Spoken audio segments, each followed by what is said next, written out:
Hello, and welcome to our third installment of the Habitat Home Show. Today, we'll be speaking with our special guest, Larry Stein from the Habitat for Humanity of Greater Dayton ReStore. We'll also be speaking with one of our very dedicated volunteers who not only works in the ReStore, but works on a couple committees within Habitat. And we'll have, again, your favorite portion of the episode, Norm's Know-How. Well, he'll be giving us some tips on how to fix those pesky toilet problems we have when we have guests over. So let's go ahead and get started. I am your host, Brad Roediger, and it is my privilege to have with us today Mr. Larry Stein from the Habitat for Humanity of Greater Dayton ReStore. Hi, Brad. Hello, and welcome to the show, Larry. Thanks for having me. Is this your first TV appearance? This is my very first TV appearance, yes. Outside of cops, right? Yes. Yeah, sure. Yeah, you swore you wouldn't tell anybody. Well, I couldn't help it, just in case we could get that, the reward money at some point, Yeah, so we right. can donate that to Habitat. Right. So, Larry, you're the director of the Habitat for Humanity ReStore. Correct. Tell us a little bit about what the ReStore does. The ReStore is actually a fundraising arm of the Habitat for Humanity Greater Dayton affiliate. All the money that we raise goes towards building more houses. It's a retail store open to the public. Okay. And you guys sell, it's open to the public, because I think a lot of the questions we get are, oh, is this for the Habitat partner families? Right. Now, the items that we get in the ReStore, we can't use them for the partner families. Our bylaws state that anything that goes to the partner families has to be new. Mm-hmm. So what we get in the ReStore is gently used items, various type of items, all kinds of different items. Well, that was going to be one of my questions. So I know you have furniture and appliances. I think ReStore's originally started out as kind of like a construction supply house, but can you give us a couple ideas of what's your most popular items in the ReStore? Most popular item is appliances, refrigerators, washers, dryers. We just can't seem to keep those in stock. Sure. They sell almost within a day or two after we put them on the floor. Next thing is cabinets. We do get a lot of really nice used cabinets in, cabinet sets, and those are really popular. We sell quite a few of those. Gotcha. And but there is construction equipment there, right? Yes. We do have lumber. We get some shingles in from time to time. Some dimension lumber, 2x4s, 2x6s, some OSB sheeting, some drywall. We get a little bit of everything. So we have just about everything at the ReStore. Yes. So you could almost do your Christmas shopping there this time of year, right? Yes, actually we have. We do have Christmas items. We have a couple of Christmas trees left yet. We still have some Christmas toys that were donated. So, yeah, we have quite a bit of stuff. Gotcha. And so you had mentioned when you first started talking about the ReStore that it helps build houses in the community. How exactly does somebody buying a piece of furniture at the ReStore, how does that go into the community? How does that happen? Well, we get calls from homeowners, contractors,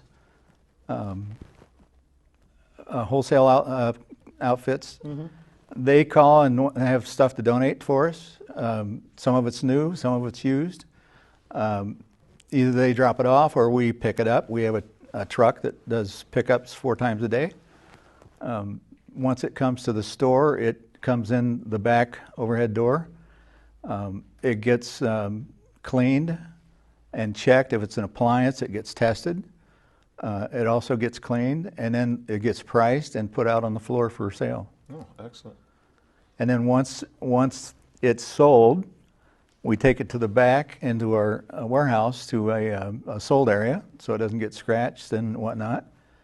And then it goes out to the customer that purchased it.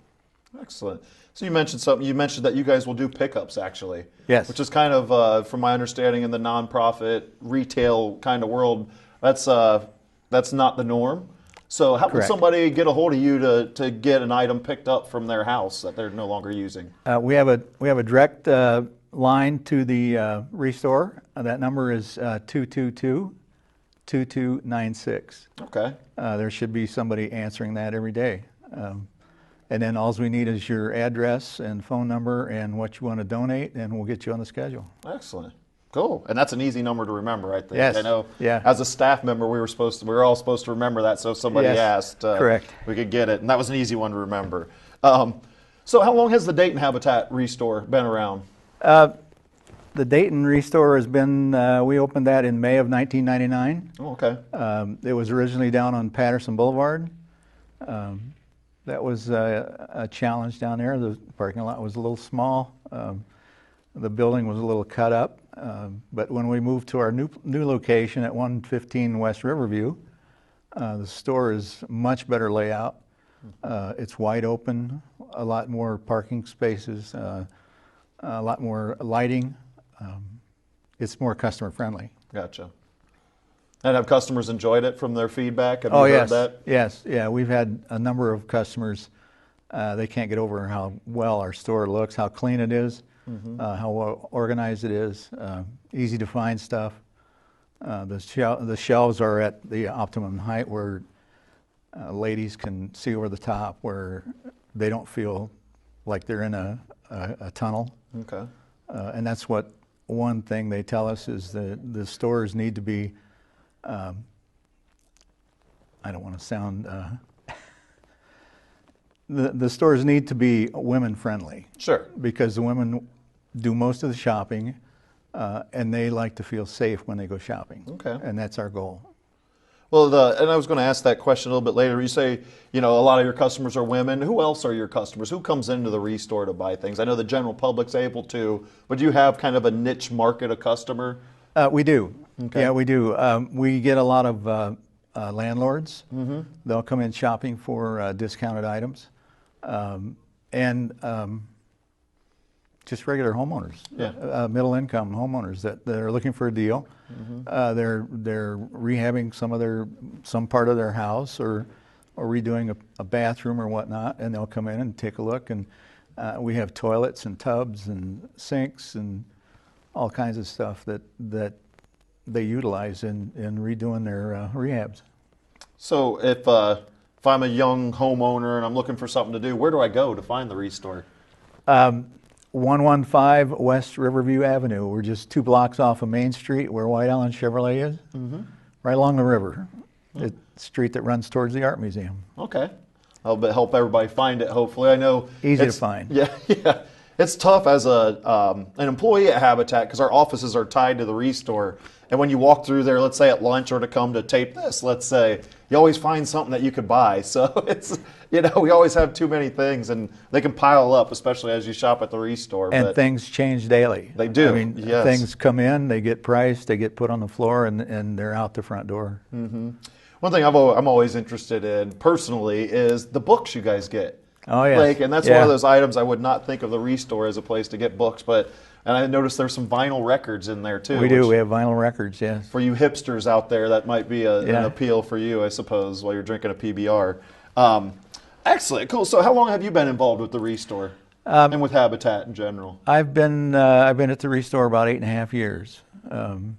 Started in 2007 down on Patterson Boulevard, and it's been fun. It's been fun ever since. I mean, it's a great organization to work for. It's kind of self-rewarding. It makes you feel good. Nice. And do you have a staff that works with you there then also? I do, yes. I have 4 people that work for me right now. I have a manager of the store and 2 truck drivers and a person that runs the back warehouse. We're also looking for a good help. We need a person on the phones and register, and we're looking for another driver warehouse person to be maybe a manager someday. Nice. So you could join our team here at Habitat, right? Yes, and we're also always looking for volunteers. So I was just going to ask you guys work with volunteers in the ReStore also? Yes. So that's slightly different than I think what most people picture volunteering for Habitat as far as being out on the build site and pounding hammers and stuff. What does a volunteer do at the ReStore? The volunteer will do numerous things. They will stock shelves. They might clean shelves. They might clean a stove. clean an oven or a refrigerator, or wipe down cabinets or furniture, a number of things. Unload a truck, depending on what their skill is, and I mean, we don't ask people to do more than what they're capable of doing. We're friendly. We want to have people come back. How many volunteers do you work with a day there? We generally get around 8 to 10 volunteers a day, which works out to almost 2,000 a year. Wow. So yeah, and there are days when we need more than that. We get today we just got 3 truckloads of brand new items in. So they have to sort all those. Yeah, it has to go through. There was all cabinets and doors and light fixtures, some windows. So tell me, that's always kind of been an interest to me. Like how you've explained it a little bit earlier, but how exactly what happens? What's the life of a donation? So I call and we schedule a pickup. What happens next? Where does it go? We usually get we usually get to you within a week to 10 days right now. Sometimes it's been 2 weeks because we're just getting so many donations that we don't have the capability of going out and picking them up any quicker than that.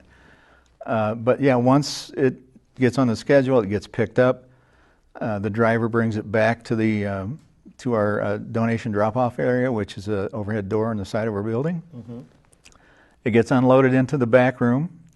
And there it will get appraised. They'll look at it, make sure it is a quality product, something that we can use, that we can sell, nothing that's broke or scratched or like a refrigerator or a washer or dryer that doesn't work. We test all those to make sure they work before we put a price on them. And then once that's done, they clean it up inside and out, price it, and then they'll put it out on the floor for sale.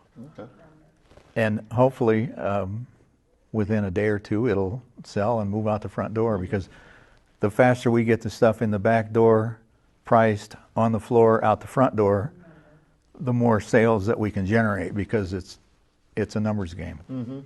So it's the quicker it gets back into the community as Yes. soon as you can get an item in and on the floor and sold. Right. So that's interesting. So when you're dealing with slightly used and new items, how do you price them in the ReStore? You know, that's always That's a challenge. Yeah? We price anywhere from 50 to 60% off of the retail cost. Okay. But again, it depends on the item, how new it is, what brand it is, what model. I mean, it could be a high-end refrigerator that's only a year old. Then we'll discount it maybe 40% off of retail.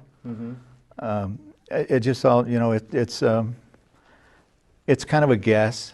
I want to be able to make money with the items, but I don't want to gouge people with pricing. Sure. Because I have to keep items moving through the store. And that's where I need my pricing, where people will buy it and it moves out. Sure. So it sounds like a balance of getting the most for Habitat and the partner families that we build for, and moving it Yes. at the same time. Yes, yeah. Gotcha. Yeah, because the more I move through the door, the more money I make and the more houses that we can build. So with that too, the prices, it sounds like, can move a little bit. So if an item's not selling, you may discount it a little bit to Yes. get it to go out the door. Yes. in a If sense. an item sits on the floor for 10 days, we'll discount it anywhere from 10 to 15%, depending on the item again. Gotcha. Yeah, because we need it to sell. I think that causes a lot of the change in items from day to day, because I know I've Yes. walked through there one day like, oh, I bet you I can wait a couple days and this might be cheaper, because as employees we have to wait, what is it, a week, I think? No, it's 2 days, 2 days? 48 hours, yeah. Before we can even try to buy anything. Yes. So there's been times where I've been like, ooh, I'll just wait a little bit and see if I get a better deal for this, and then it's gone. So it doesn't pay to wait, I guess. You know, try to get the better deal. Yep. So what do you do with items that don't sell? Or does it just keep discounting until it does go out the door? We Or do. what happens? Some items we will just put a free sign on. set them to one side and put free on them. Other items we will take to McMurph's if they are accepting the items that we want. We don't like to throw anything away. Sure. We recycle metal, and we try not to put much in our dumpster. And it's a challenge because there's a lot of stuff out there. Well, excellent. Well, and I think that's something that a lot of people don't know about the ReStore. It is really a green sort of retail business in the sense that not only through our utilities and high efficiency or low-cost lighting and things like that, but really you keep a lot out of the landfills. How many tons of waste do you keep out of the landfill on an average year? Yeah, on an average year, it's about, and I should have wrote that down, it was like 900,000 pounds. Okay. So, it's about 450 tons. About 450 tons. Yeah, that's quite a bit of material. And then we, like you said, with the recycling, that money can come back into the community through building homes and all that. So yes, that's excellent. So it's not only just a retail or a revenue stream for Habitat, but it's also keeping stuff out of the landfills, quite frankly, that seem to fill up. So excellent. Well, thank you. Last question I want to ask you, Larry, and I've been asking everybody that we've talked to, what's your favorite part about working in the ReStore and Habitat? Favorite part? I enjoy talking to our customers. We have a great bunch of people that come in and buy stuff, repeat customers. But the best time is when I go to a dedication and they hand the keys to our partner family that is just getting a house, usually their first house. That makes you feel good inside. Nice. Where you see your ReStore dollars going back into the community, actually. Yep. Well, cool. Well, thank you again so much for taking the time out of your busy day to come meet with us and talk to our fan base out in the general public. So, again, thanks for having you with me. Thanks. We look forward. We encourage everybody to check out the ReStore at 115 West Riverview Avenue. You can also find more about the ReStore on www.daytonhabitat.org. So, especially around the holiday season, if you want to donate or purchase items, contact Larry at the ReStore, 222-2296. So again, thank you very much for joining us, Larry. You're welcome. Next up for our viewing audience will be our volunteer director, kind of highlighting one of our very dedicated volunteers, and Miss Penny Morris. So after this break, you'll see David Mount talking with Penny Morris. Hello and welcome back to the Habitat Home Show. My name is David Malk and I'm the Volunteer Services Director at Habitat for Humanity of Greater Dayton. We're excited this month to have a wonderful volunteer with us, Penny Morris. Penny volunteers with us on a number of levels at Habitat for Humanity, and we're excited to talk to her a little bit about her experiences. Welcome, Penny. Thank you. Could you start off maybe by telling us a little bit of how you first got involved with Habitat for Humanity? My very first experience, I have a good friend who had been to a dedication, was a family advocate. So my first experience was a dedication where I saw a family get their keys, and that was just such a moving experience that just kind of puts a smile on your face and a tear in your eye. So it just kind of grabbed me. From there, I went to a committee meeting and got involved in marketing and communications, and then they asked me to do some marketing for the ReStore, and I decided at that point that if I were going to do some marketing for the ReStore, I probably should understand the ReStore. So I started volunteering in the ReStore on Fridays and got to know that whole group of people and got to know the staff really well, and then went on to a committee that meets every Tuesday for the ReStore, and now I'm on the board for Habitat, which is awesome. Cool. Thanks. I know this month's episode is focused on the ReStore and some of the work they do and things you can buy and whatnot. Can you talk a little bit about your experiences in volunteering in the ReStore? I absolutely love the ReStore. Volunteering there was one of those things, like I've been involved with a lot of different things in my life, and that's one of those things that's just so easy. I love it. The people there are great. You can go in and do anything in the ReStore. You can clean appliances from the inside out. You can run the cash register. You can meet people. You can rearrange, which was one of my favorite things to do, was to stage furniture. So taking furniture and putting into room groupings and that type thing. And, even just wiping furniture down on the floor, sweeping the floors. Cool. There's a lot to do. Do you have a favorite experience or memory from your time volunteering with Habitat for Humanity? Being asked that question, I think the one thing that comes to mind for me is just the people. It's just so easy to be happy there because the staff there is really, really great. And not only that, but the volunteers that come in are phenomenal. Could you share any information with folks if they're maybe not sure how to get involved, or if they want to get involved, or intimidated about not knowing construction and that? Can you share I any would say thoughts? just jump right in. There's so many different things on so many levels, and the staff and the other volunteers that are there make it a really comfortable atmosphere. So there's absolutely nothing to worry about there. There's definitely something that anybody could do there. Light work, heavy work. All right. Well, thanks for your time this month, Penny. We really enjoyed Glad to be here. having you on our team at Habitat for Humanity, and thanks for spending a few minutes with us at the Habitat Home Show. Thank you. Thank you. Welcome back to the Habitat Home Show. At this point in our segment, we want to take you back to our Pope build at 6700 Sandy Drive in Trotwood. I know each episode we've been going through and kind of showing you footage on what's going on.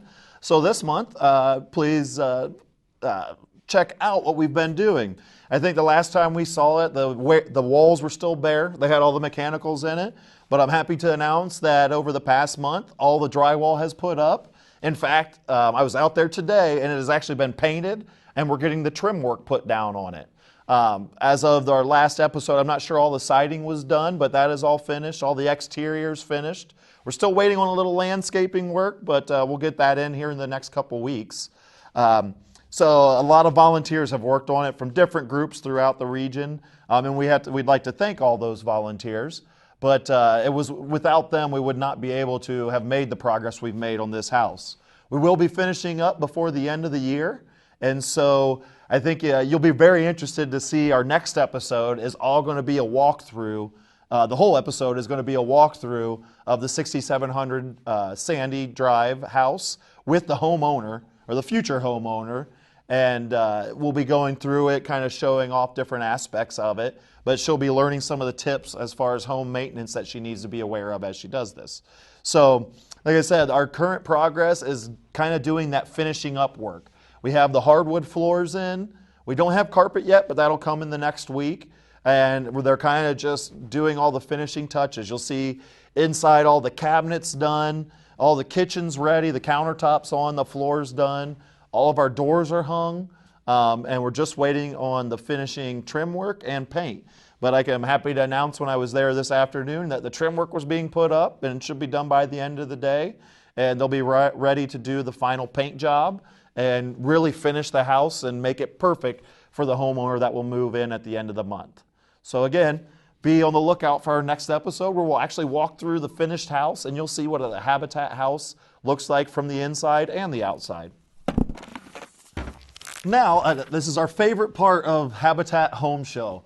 Have you ever had, especially this time of year, a time where your toilet just won't stop running? You keep hearing the water run, but you see nothing's really going on with it? Well, Norm's Know-How this month is perfect for the time when you have all these guests over and your toilet won't stop running. Nothing's more embarrassing than hearing that in the background as you're sitting down and praying for your holiday dinner. So Norm, who you'll see here in a second, will show us how to fix that and some other common problems with your toilet. All right, thank you, Brad. I appreciate it. So today we're going to talk about toilets. And one of the things we hear a lot about from some of our homeowners are leaky toilets or toilets that run. You know, there's a lot of simple fixes for toilets that run, but actually they say we lose millions of gallons of water per year just because of a toilet that may not be adjusted properly or that needs a simple replacement of the valve itself. So if you take the lid off the back of your toilet, this is probably what you'll see if you have an older toilet. I will show you a different type of valve that we're going to be putting on, but it's what it does is it's the same mechanism here, but you don't have the ball. But one of the things that happens is when a toilet leaks, this arm gets out of adjustment and then water runs down the fill tube here. So if you notice that your water level is above this fill tube, a couple easy adjustments. First of all, they all have some type of an adjusting screw at the top of the valve.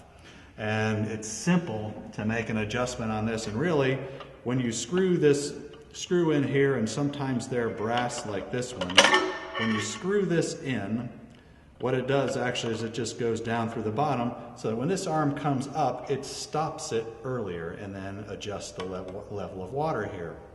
Now, if that doesn't work, something else that some of our plumbers have actually do to adjust that is they'll actually just take this and carefully bend the bar just a little bit. Same thing. It helps to just adjust the bottom or the level of the ball so that when the water level gets high enough, it stops it before it goes down the tube.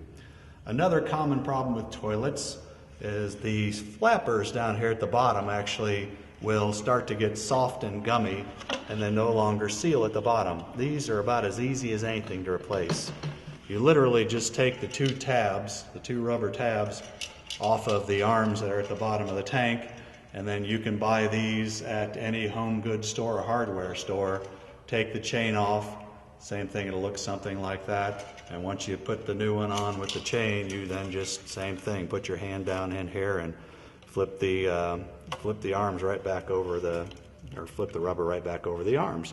And that a lot of times will solve about 75% of the problems. Please check us out at DaytonHabitat.org. If you want to learn more about anything as far as construction goes or how to fix things, come volunteer with us. Every day we teach people new things, people that know nothing about doing drywall or putting up trim or putting down flooring.